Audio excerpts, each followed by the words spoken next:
guys. Danielle Dougherty. I only wish I could be Reagan, but I'm not. I'm sorry. Sorry. Danielle Dougherty, I apologize.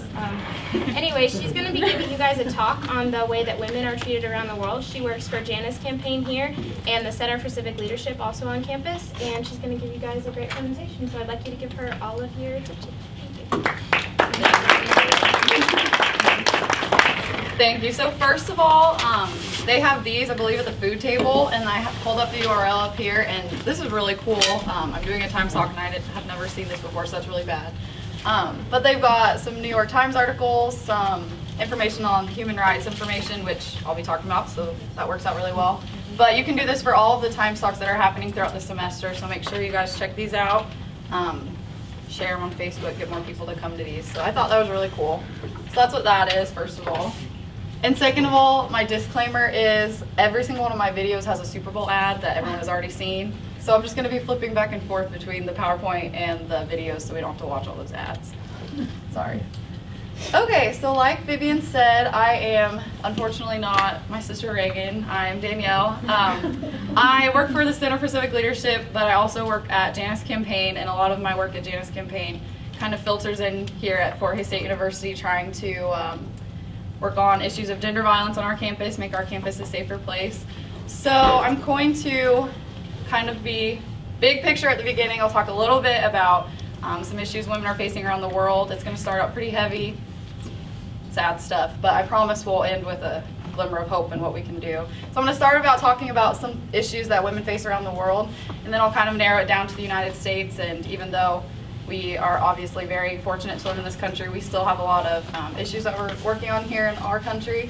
And then we'll talk about locally what Janice Campaign specifically does. Some of these issues, and I'm sure other Times talks you probably come to, and it's just overwhelming. These issues are so prevalent and they're all over the world, and how do we as individuals and how do organizations even begin to tackle these issues? So I'll kind of tell you guys a little bit about what we do and how we address these issues. How many of you are familiar with Janice Campaign? I know a lot of you are. I'm just curious. Okay, so most of you are. Okay, well, you'll learn more about us today. But that's kind of how I like to approach these. I love going to presentations like this, but it's always so upsetting when you just learn all this horrible information and you leave kind of wondering what the world can do about it. So that's kind of the order of things. We're going to watch several videos here at the beginning, like I said, and I'll just flip back and forth. And also, if you guys have any questions or comments, or if you've seen a video or an article similar to this, just blurt it out. This doesn't have to be formal. I'm just standing up here because that's where the mouse is. So just blurt out questions if you guys want polite questions. So the World Economic Forum does what's called the Gender Gap Report every year, and they rank countries based on several different factors. We're going to really be focusing today in my presentation about issues of violence against women. The Gender Gap Report doesn't just talk about violence against women. It does anything from maternity leave to the wage gap to violence, like I mentioned. So it's pretty broad, but specifically I put in bold the countries that very much were rated that way because of violence. Of course, does that mean that Nepal and Turkey don't have, unfortunately, high levels of violence? Of course it does. The United States isn't in the worst 10 countries, and we have terrible violence statistics. But all of these that are in bold, 8 out of the 10, have really, really bad issues of gender-based violence. And I'll just go over a few of those before we watch some videos. In India, for example, 68% of women suffer from some sort of domestic violence. That's horrifying, 68%. Yemen has pretty consistently, I believe, been ranked the worst or second worst. Last year it was ranked the worst again, and the main reason for this is due to child marriage. Almost, I believe, 70% of girls in Yemen are married before the age of 18, and most of them are much, much younger than 18. I think the video we're going to watch mentions that some are as young as 8. That's why they're always consistently listed as the worst or second worst. Iraq, obviously with the United States and Iraq, there's been a lot of controversy over how involved we should be over there, and violence against women has always come up in that conversation. So many people have said we need to stay over there because the violence against women is so prevalent and we're helping. Some people think we're making it worse. So that's a very controversial country, but they have, unfortunately, a lot of issues with violence against women and also child marriage as well. Pakistan was the second worst country after Yemen last year, and they are ranked this way again because of child marriage. They also have a large percentage of women who work as slaves or sex slaves. Unfortunate. Peru, 61% of women have been victims of physical abuse. So India was 68, Peru 61, really terrible numbers. And all the rest pretty much are similar, just really high levels of violence against women, child marriage, genital mutilation, all kinds of terrible things. So now we'll watch a couple videos. This first video, these are just a couple examples of specific cases of violence against women. They take all kinds of different forms. Honor killings is the first one we'll watch. It's just, I promise the videos aren't terrible, they're just informative. But a statistic that's been around for a couple of years now is there's on average 1,000 killings every year in Pakistan that are related to honor killings. These usually go in the books as accidents or suicides, but honor killings are when a woman or a young girl in the household does something that supposedly brings dishonor to the family. This could be refusing to enter into a forced marriage, whether it's too young or they're in love with someone else. It could be they're marrying someone who doesn't follow the religion of their family. And even being a victim of rape is considered dishonorable to their family. So they're victims, and then they are bringing dishonor to their family and they're killed for something they absolutely had nothing to do with. So it's a really big issue in Pakistan, so we'll watch this first video. I think I have it loud enough. We'll see. These happy newlyweds, Saba and Faisal, are trying to put the past behind them. But her scars make it hard to forget. Just a few weeks ago, she quietly married the love of her life against the wishes of her family. The day after the marriage, Saba's father and uncle took her from her new home and tried to kill her. Saba told me that she didn't think she would survive. It was a dark and moonless night. When they stopped the car by the canal, I asked them, "What are you going to do?" They slapped me and fired at me. They wanted to kill me. And when one bullet passed through my hand, they fired again. This time it grazed my cheek, and that's when I fainted. They threw me into the canal. It was only when I hit the water that I came around. I grabbed a hold of some weeds and pulled myself out. Her father, Maqsood Ahmed, and her uncle are being held in this jail on charges of attempted murder and kidnapping. I just met with Saba's father, Maqsood, here in the central jail, Gujranwala. We weren't allowed to take any recording equipment with us into a small closed room. Behind bars, he said he had not committed any crime. He just wanted to teach his daughter that no girl in his family should ever elope. But in Pakistan, while nearly 900 honor killings were reported last year, such crimes often go unpunished. The law, unfortunately, is very flawed and weighed in favor of impunity for honor killings, because in most cases it will end in a compromise. Because the family will first conspire to kill the woman and then conspire to get into a compromise and forgive the person who has actually pulled the trigger. Negotiations are already underway for an out-of-court settlement. Saba says she doesn't want to forgive her family, but her in-laws and community elders are pressuring her. Since the attempt on her life, Saba has met neither her mother nor her siblings. She says she'll never go back to her family. Her scars are healing, but it is unlikely that they will fade. Amber Shamsi, BBC News, Gujranwala. Okay, so that was just one example. Obviously she survived, most of them do not. Honor killings also, I believe we're having an event, and I'm going to have people kind of blurt these out throughout the thing. On the 12th of October 2010, police search a canal in Rotherham, South Yorkshire. When are you having that showing on the, can you talk a little bit about, can you talk a little bit about that? Yeah. Sorry, I'm putting you on the spot. Really good. We are having an event, the Global Leadership Project is having an event called Saving Face. It's a film screening of the film Saving Face, which focuses on Pakistan and the women who have been victims of acid splash attacks and what the law is doing to help them and what they are doing to help themselves. I believe it's March 3rd. Yeah, I didn't. That was one date I didn't get. I have some other ones, but so watch out for the advertising on that. That's another major. For some reason, the way they do go about these honor killings, which is horrifying. I think it's kind of linked to women are beautiful and you're ruining their beauty by putting acid on them. So it's pretty awful. But watch out for that showing. It's really informative. It's going to be a great documentary and hopefully get a lot of you guys fired up about these issues. So that's just one example. So now we're going to watch a very short video about dowry deaths. These happen all over, especially in Eastern Europe, Asia. They're also extremely common. India is one of the worst countries with dowry deaths. And do you guys know what a dowry is? Dowry is like a payment that a bride or a bride's family must make when they get married. A lot of times, and this is linked to child marriage as well. If a family's really struggling, one of the ways they can make a profit is by marrying off their young girls to older men for a reverse dowry. So we're going to watch just a brief video on this, and this is in India. 29-year-old Neha is back from the intensive burns unit of a Delhi hospital. She suffered 45% deep burns to her body. She claims her in-laws threw gasoline on her and set her alight. The reason? Dowry.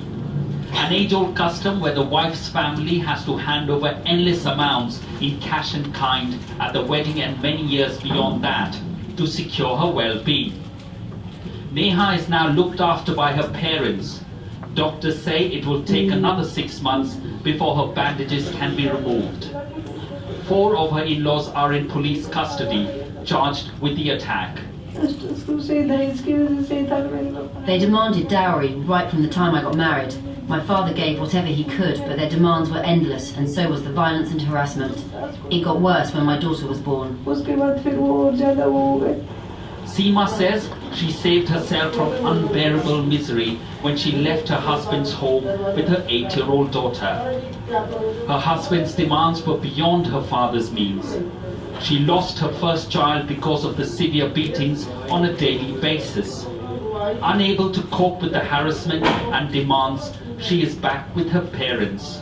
Her case has already taken a few years in the lower courts, and there is no justice in sight.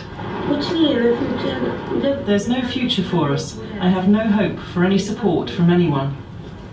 Dowry has a rippling effect on the larger society. It is the primary reason for female feticide and infanticide in India. Activists estimate 500,000 female fetuses are aborted illegally every year. For many families, it's the boy who brings in the riches, while the girl continuously depletes it. As India's economy develops, so too have the number of dowry deaths risen. It is really linked to greed, money, and it is linked to patriarchy. Traditional patriarchies were bad enough. This combination of capitalist patriarchy, capitalism and patriarchy, is lethal. Dowry is illegal and the punishment severe, but this custom is still very much alive and takes a woman's life every hour in India. Neville Lazarus, Sky News, Delhi. Okay, so I thought about, when I was picking videos for this presentation, I thought about stopping that one and cutting that in part out with the activist just to save time. But I think it's really important because she talks about these aren't just traditional things that have happened for years and years. Like, there's root causes to these issues, and almost every root cause to the issues we talk about, whether it's across the world or locally in Hayes, America, issues of violence against women really link to this idea, when it's male on female violence, of course, there are always exceptions, but it really links to gender inequality issues. And this talk could have gone into gender equality, and I'm really focusing on just these acts of violence, but I just wanted to keep that part to keep in mind. These are very deeply rooted gender inequality issues that exist all over the world, and as well as in the United States, unfortunately. Okay. I have another video on South Africa that I think we're going to skip because I really want to watch the video on Yemen, but I thought the statistic was horrifying. 1 in 4 men reported having sex with a woman against their will before they were 18 years old, and that's men that are admitting to it. And these studies, you never know if you're missing people. So not only did they do it, but then they reported it. In the video, it's really short, but it actually interviews some young men. They look like they're probably 14 to 16, and it talks about like, well, why would you hit a girl? Why is it okay to hit a girl? And they're like, well, if she's just disrespecting me, or if you're in front of your buddies, which is really interesting because we talk about this whole buddy thing with men all the time at Janice Campaign, and it's just part of their culture there, which is horrifying. And Afghanistan's another country that the rates of forced marriage are really, really high. So this was a news story that was out, I believe, 2013, and this is obviously not her photo, but this was a story that really went all around the world and raised a lot of awareness about these issues in Yemen. So we're going to watch a little bit of this video.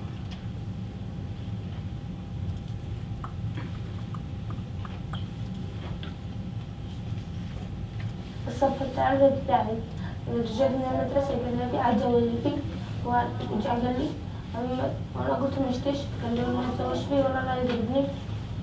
ما عاد صغير والله مثل عنا البنك والله شيء تدرس بس أبوها أنا اللي زوجته.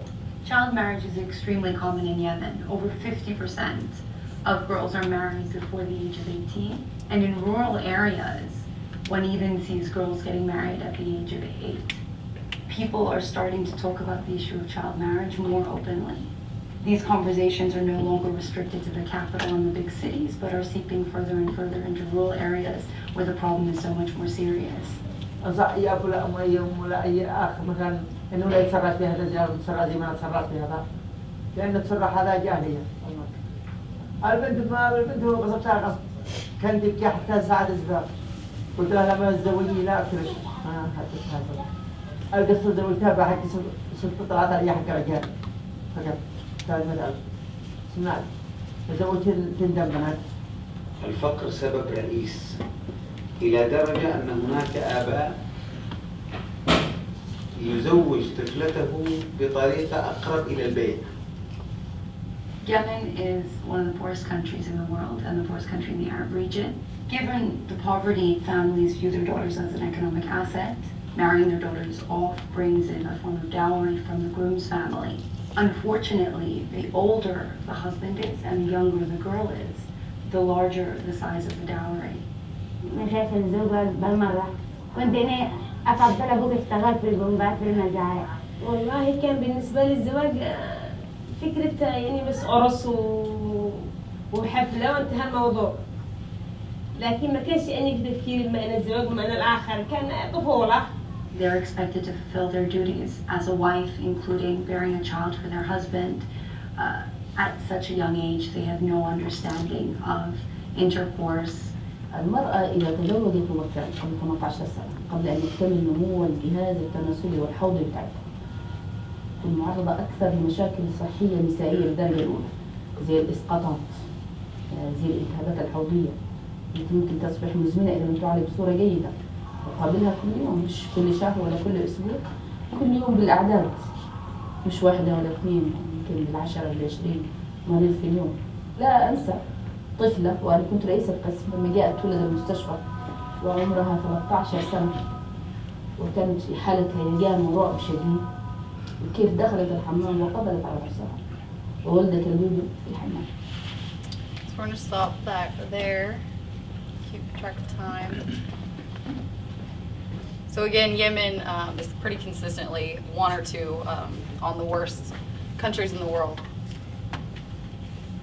Okay, so that was big picture, worst of the worst, most awful things happening. So in the United States, and I looked this up right before the presentation because I didn't know it, and I looked up the United States on the gender gap report, if any of you are curious.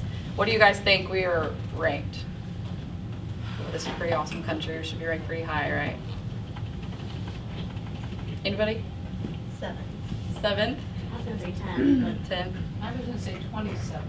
27. We were 20th. On last year's, anyway. Actually, that would be 2013 because they haven't done 2014 yet. So we're 20th. Again, that's on a lot of different issues. Violence against women isn't the highest ranking one that pulls us to 20 on that. There are a lot of European countries that have less of a pay gap, more opportunities for maternity leave, that kind of thing. We're 20th in case you're interested. So Obviously, we don't see these issues as extreme as the videos we were just watching. However, every single one of these that I was researching, there would come up with an article or two where it would be talking about a case of a forced child marriage in America, and it was like an immigrant family who were still following those traditions. So it still happens here. But the United States still has pretty alarming levels of violence against women. These are just a few. These are ones we tell people all the time at Janice Campaign. We go, well, Kurt and Christy are right over here. They go around the country talking about this, and it still kind of blows my mind, the people who don't know this. So I came kind of anticipating you guys know these statistics, but we should never assume that. So 1 in 4 women, U.S. women, are victims of domestic violence. Obviously, it's a lot lower than like India and Peru, where we are seeing levels of like 60%, but that's still really prevalent for as developed and as awesome of a country as we believe we live in. There are 3 U.S. women murdered by their partners every day. That number is staggering. And these are the numbers that are really going around, especially in 2014. 2014 was a really big year for these issues being talked about. Obviously, standing up here and talking about it, when I learn about this every day, is still kind of difficult. It's a really tough subject to talk about, violence against women and domestic violence and sexual assault.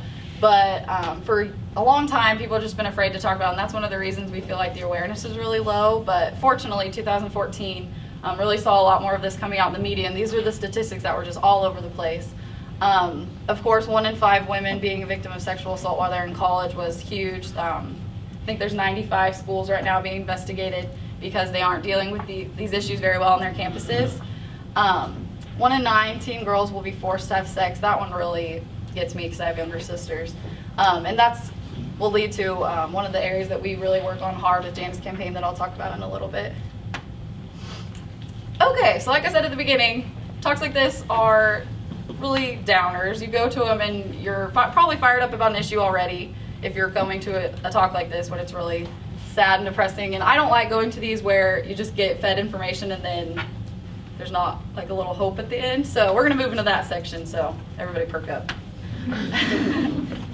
Okay, so this is just a tiny bit about Janice Campaign. So this is our answer to what we can do about it. Again, we have been involved internationally. We really focus specifically in this area of Kansas, but we work all over the United States. And these are kind of the areas we work on. So how we address these issues is, first of all, just raising awareness.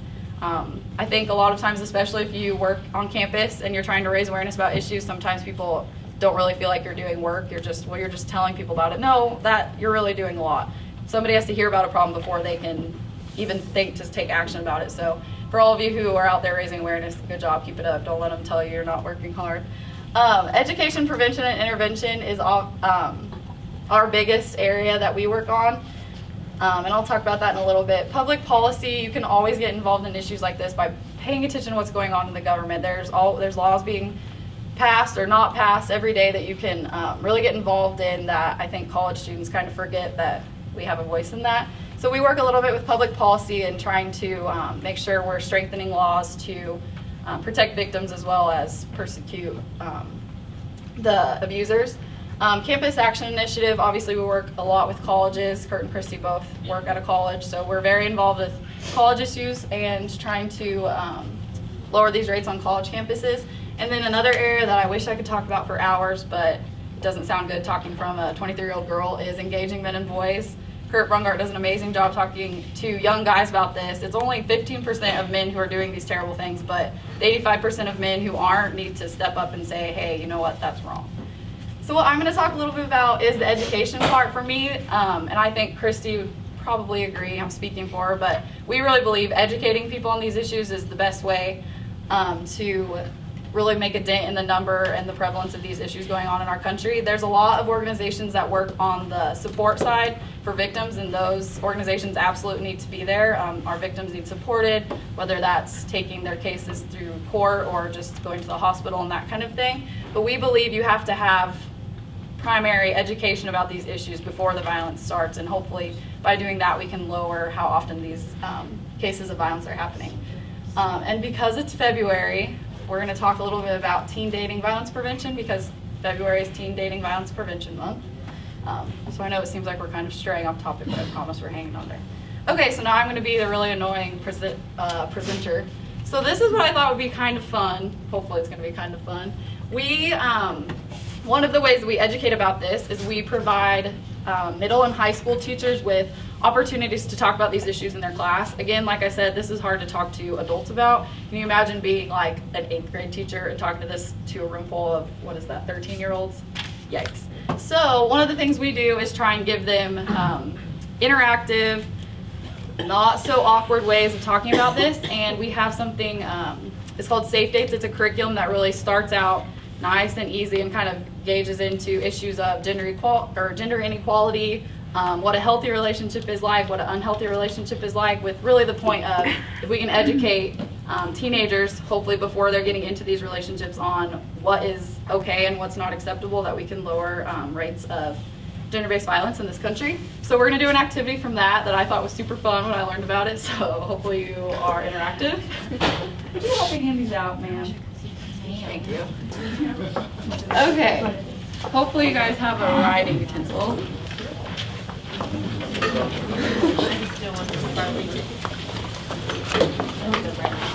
Okay, can you guys pass me back? Oh yeah. Danielle, where have you been?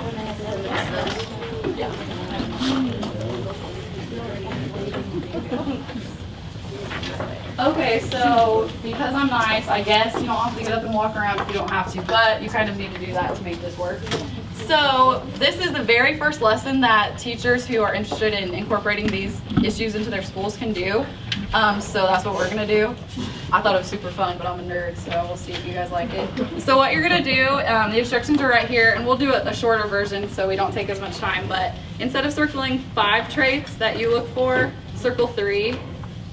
Also, someone should definitely circle weird and wacky, because when I did this, I was the only one in the room that did that and made me feel very awkward. So somebody circle that to make me feel better. So circle 3, and then you find someone in the room. Again, you don't have to get up and walk around if you don't want to, but it's more fun that way. And then you write you switch papers and write their names if they have a similar one, and the first one to get 3, not too hard, says bingo. So go.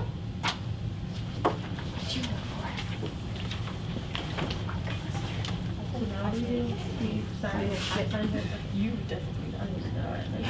You don't realize.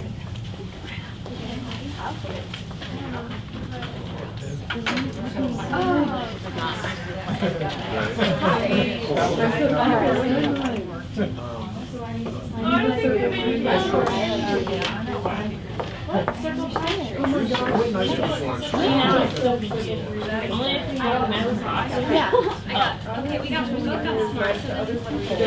weird wacky. Come on. No, that's okay. Weird and wacky. Thank you. Oh my gosh. Smart. Okay.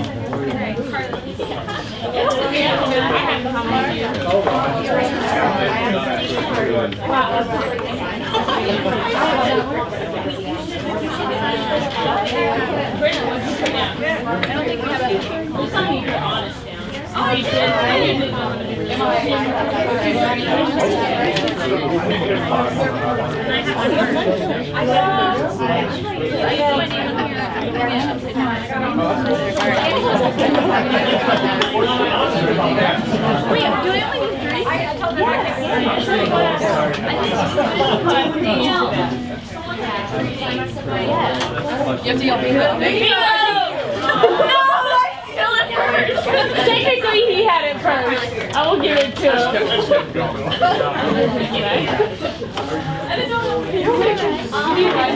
Circle 5. That's okay. You were reading the instructions. Oh, Justin. Danielle. Yes, I have a girl over here who did it. You did it? Thank you, Carly. You did too? Right on.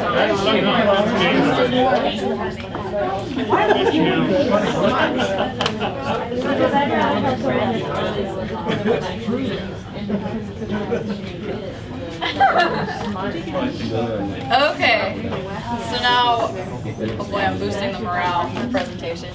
Okay, so that's an example. I just think that's a really good way of starting the conversation. I was a pretty terrible teenager, so I can't imagine having somebody try and talk to me about this. So I think this is a good way to kind of get it going. Maybe I'm wrong. I guess it's been a while since I was 13. But so that's one of the first things they do in the classroom, and then it kind of segues into the next lesson.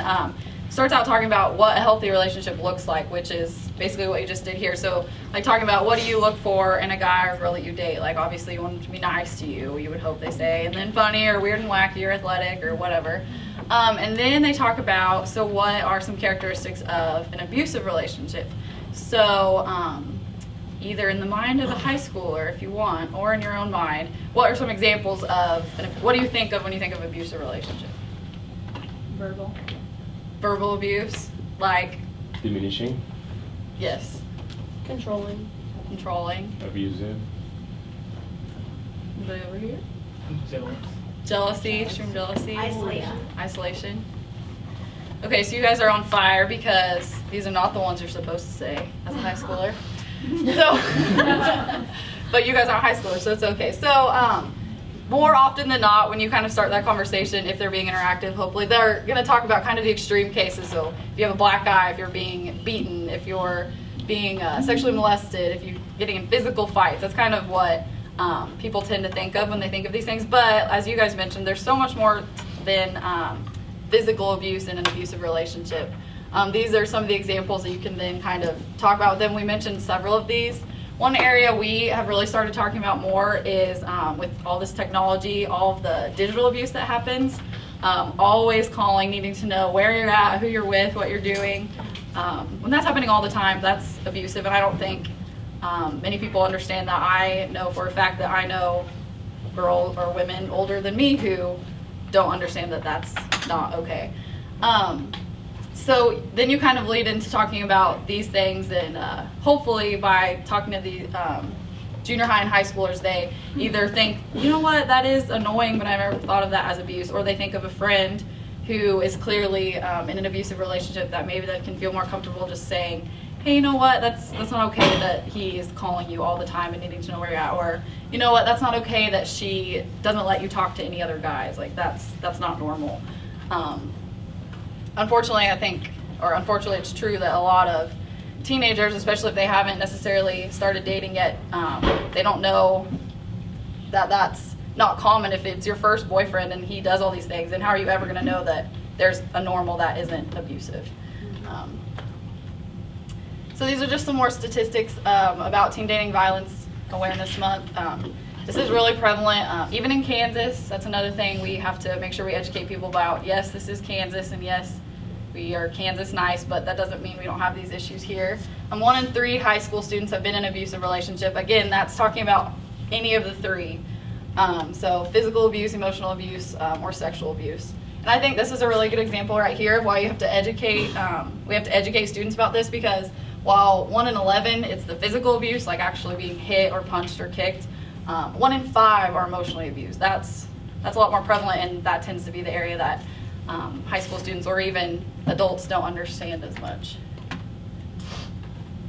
Again, like I said, this is the area I think we're really going to be hitting hard, especially this year. We have been really involved in this middle and high school work this last year, and a lot of the feedback we're getting is, well, what about social media? What about their phones? What about apps? So we have to start addressing that. And so we've done a lot of research, and even for me working in this, some of these, I mean, I've gotten texts like this before, and you don't really think about it until somebody tells you. So I think it's really important that we're doing this work with middle school students. Hopefully somebody telling them this, they'll have that red flag go off where it might not have before. This is another, I just think it's a really good example of some of the things we talked about, like extreme jealousy, blame, overreacting to small problems, being super angry. This is just some more educational materials on really what abuse is. Too many people don't really understand what that means. Do you guys agree with these? You guys think these are too, no, that's just like bullying, that's not a big deal, or you guys? Sometimes people are totally, no, that's not a big deal. So we're all A+ students today.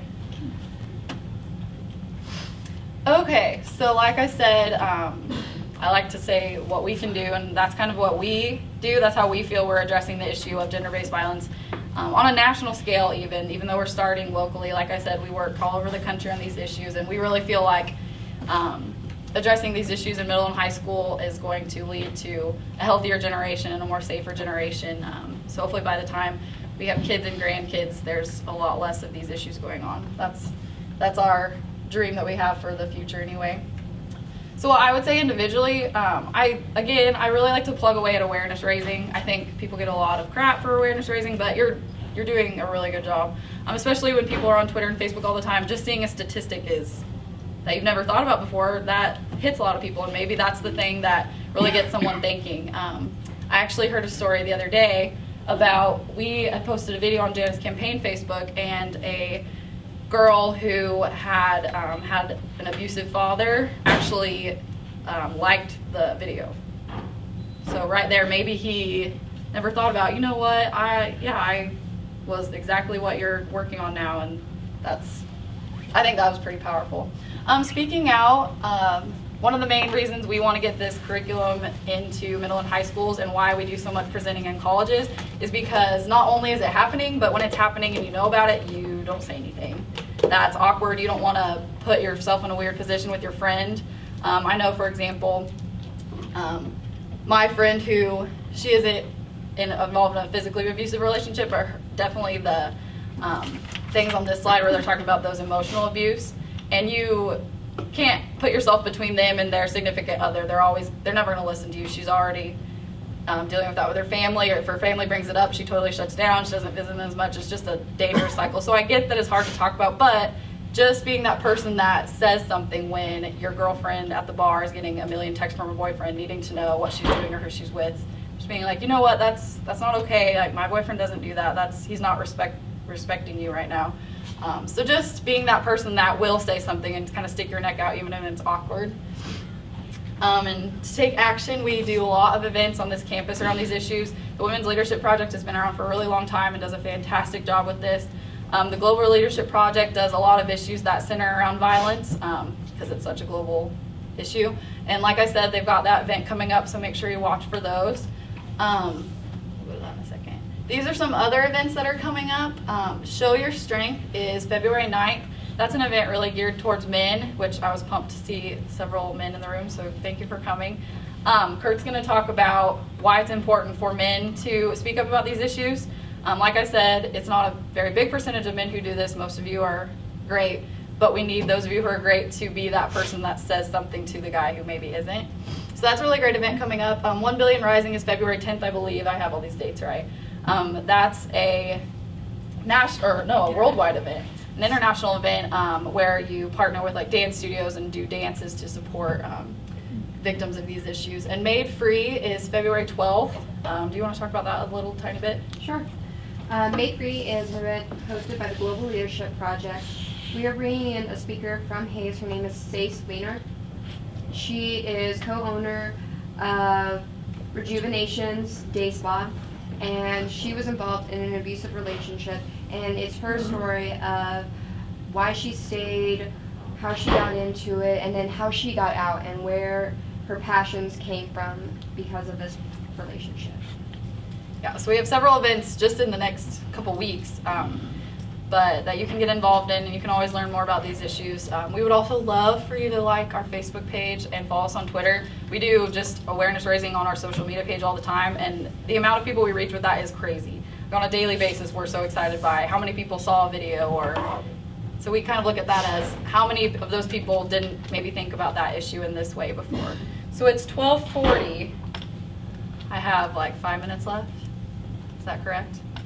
Okay. Do you guys, just by these words, do you guys know if you've seen this video? If everyone's seen it, we won't watch it, but it's so cute. Have you guys seen the slapper video?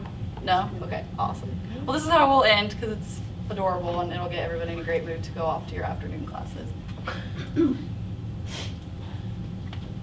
So the reason I wanted to show this is, again, we focus on education because we believe that violence is a learned behavior, and if we can start when they're young, then hopefully we can foster a society that looks down on abusive relationships and is more supportive of healthy ones.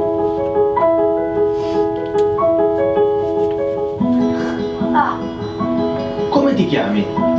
Pietro, Fulvio, Domenico, Quanti anni hai? 11, 9 e mezzo, 7, 8, Che vuoi fare da grande? pompiere, cacciatore, il pasticcere, il poliziotto, il pizzaiolo. Perché? Perché voglio costruire la casa dei miei sogni. Perché mi piace guardare, salvo le persone, cambia cazzo. E lei è Martina.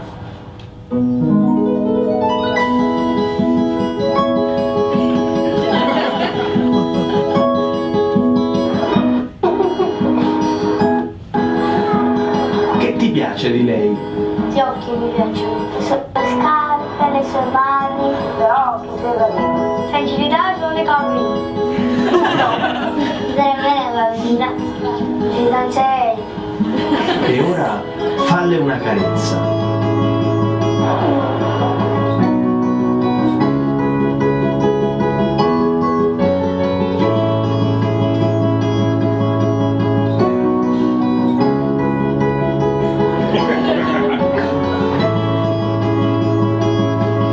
Falle una boccaccia.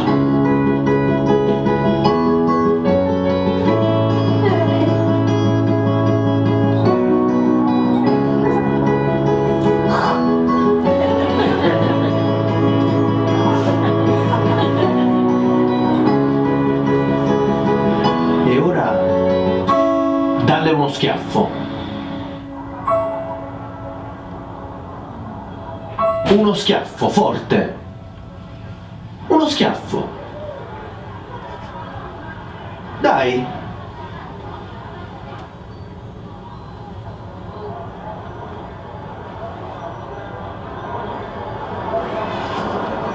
No? No. No. Ce la do.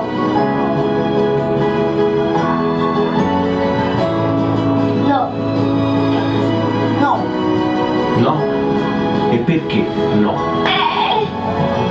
Ok, lei è femmina. Non ce la posso mai dare. Perché le femmine non si picchiano. Perché così si fa male. E perché Gesù non vuole far picchiare. Prima cosa è bellina e non glielo posso dare. Perché è una ragazza, che sono contraria alla violenza. Se anche le donne non si potevano toccare nemmeno con un fiore. E perché è brutto. Oppure con un mazzo di fiori. E perché? Sono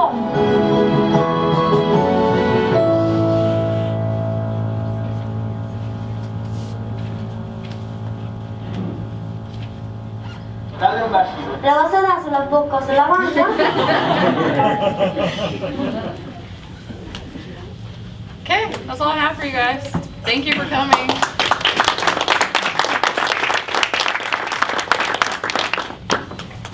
All right. That was such a great presentation. Thank you, Danielle. Thank you, Vivian. I gave you all a little handout at the beginning. It has a list of the Times talks that we'll be hosting in the library and some of our other events that the American Democracy Project is doing. But Danielle did talk about a lot of great events that the other projects in the Center for Civic Leadership are doing, and they're all going to be. It's okay. They're all going to be very informative, and they're going to be excellent things. And we just want to invite you all and see all of your lovely faces there. So thank you so much for coming. We appreciate it.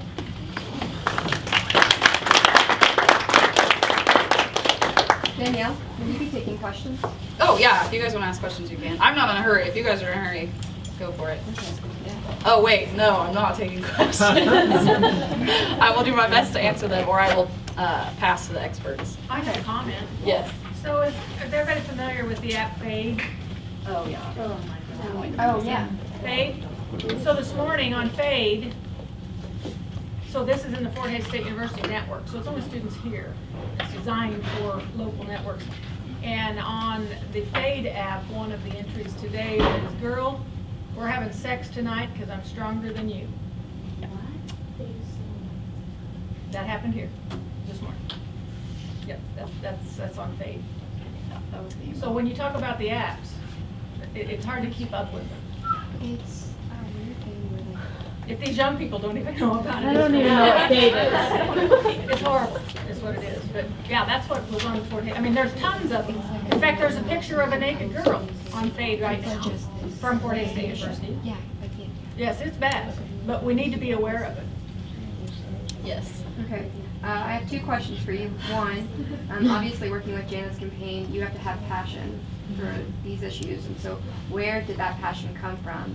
And then two, how do you combat the media? I mean, there are so many, like the Ray Rice, Chris Brown incidents, or the 50 Shades of Grey, Twilight out there. How do you combat that and say, like, that is an abusive relationship? Okay, well, number one, I'm passionate about this issue. Thankfully, I have not experienced any of these issues in my life, which is usually why people get into these things.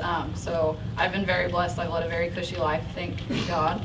And I don't even really have anybody that I know who's experienced these issues, but I took the first leadership class I took on campus was Christie's, and so then I had to take every class that Christy taught, obviously. And I took women in leadership, and I learned a lot about many, many other things, but this issue, and obviously Kurt and Christy's personal story of their daughter is so inspiring. So really I just gotten passionate about these issues when I took women in leadership, honestly. I was not a person that saw these things, especially kind of signs of gender inequality, even everyday things, not just across the world. So that's really where I started getting passionate about it, which is also kind of sad that I didn't get passionate about these things until I was 21 years old. I never even thought about these things. So that's another reason why I think our work is very important. Getting these thoughts into people when they're so much younger is so important. And second of all, my answer to that would be, for example, during the Super Bowl, I think misrepresentation was the one who was making the push, but they did a social media campaign on targeting commercials or businesses that were putting women down, either putting them into the very traditional woman gender box, like feeding the men or taking care of the men, or sexualizing women in commercials, which I thought the Super Bowl this year was a lot better than past years. But they did like a hashtag not buying it. So just saying, you know what, I'm not going to support this company anymore. Carl's Jr., I believe, is a company. They're not even around here, but if I ever go anywhere, I'm not buying their stuff because that commercial's awful. If you guys seen that, it's like a naked woman basically on a yeah, like why that sells a cheeseburger, I don't know, but I'm not a man, so whatever. So I think just literally not buying it, the hashtag not buying it, but actually then going and not buying it. You can't say it on Facebook and Twitter and be hip and then go support their business, in my opinion. So I think just those kind of things, and also again just raising awareness of, so this is a commercial that is sexualizing a woman. Why is that damaging to society? Because most people are going to be like, it's a commercial, it doesn't matter, and they don't understand like the subliminal messages that we're giving, especially young people watching TV. So I think just raising awareness of the effects of that is really important, because most people don't believe there's an effect when there obviously is. Does that answer your question? Yeah. Does anyone else want to comment on that? Actually, Saturday Night Live had a spoof of something. They were kind of making fun of the stereotype that women get, and it was pretty funny. It was over the Super Bowl, so I thought it was kind of funny that they reiterated with a joke, a comedic side to it. Yes. But yeah. I posted it on the Women's Leadership Project Facebook page. I put it on my page on Facebook. Nobody liked it. Nobody knew what it was. Oh, it's so funny. Yeah, I didn't know you guys what need to watch it. But I loved it. It was perfect. Yeah. Yeah. It is perfect. And when you can bring it up in a humorous way, then it's so much better. Anybody else? Comments, questions, criticism, whatever? I have another question. I was intrigued about the numbers in Peru, like for violence. I'm from Colombia, and I don't know, like, I don't think it's that high. That high. And there is, like, I feel like there is a culture that is like very similar. So, like, I would understand, like, Middle East and that, not because of your stuff. Why do you think it's that high in Peru? Why do I think it is? Or, I don't know, you know, yeah. Well, my answer to that would be that I've never been to that part of the world, so I can't exactly give the best informed answer other than just research. But I think you have to remember that these statistics aren't just talking about the very extreme. Like, that doesn't mean 61% of women in Peru are murdered because of domestic violence issues. They face some sort of domestic violence issue. I would have to look on the report that I use, but sometimes they'll have asterisks on statistics like that where it means they have been physically hit or abused at least once in their life or something like that? Danielle, I can attempt to answer that. Actually, if you look at the reports from the United Nations, violence against women in Central and South America is very high. And actually, Sergey Martinez, the middleweight champion of the world, this is kind of his issue in Central and South America. But the numbers in that part of the country or the world are staggering. And the UN, along with others, other international organizations are working in that part of the world to address it. It's not the worst part of the world, but it's definitely very high. Thank you for answering that. I've actually been in Peru and seen firsthand really that there's a lot of truth to that. There's, especially with the poverty and things like that too, it's a very machismo society, and there's significant violence against women. It's pretty obvious, and Marley was shaking her head, Marla was shaking her head, seen it firsthand. Yeah, I know when we went to Peru, we were in a small fishing town of Chimbote, and they talked about how it's a very masculine culture. Men do not wear condoms when they have sex, and also oftentimes once the woman is pregnant, the man bounces out. So you have a generation of boys that grow up without a strong father figure, or if they do have a father figure, it's usually plagued with a lot of difficulties within the home because they are facing extreme poverty. Thank you.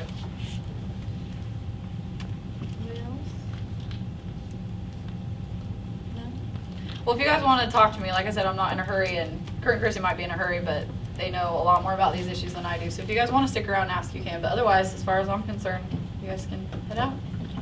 Thank you.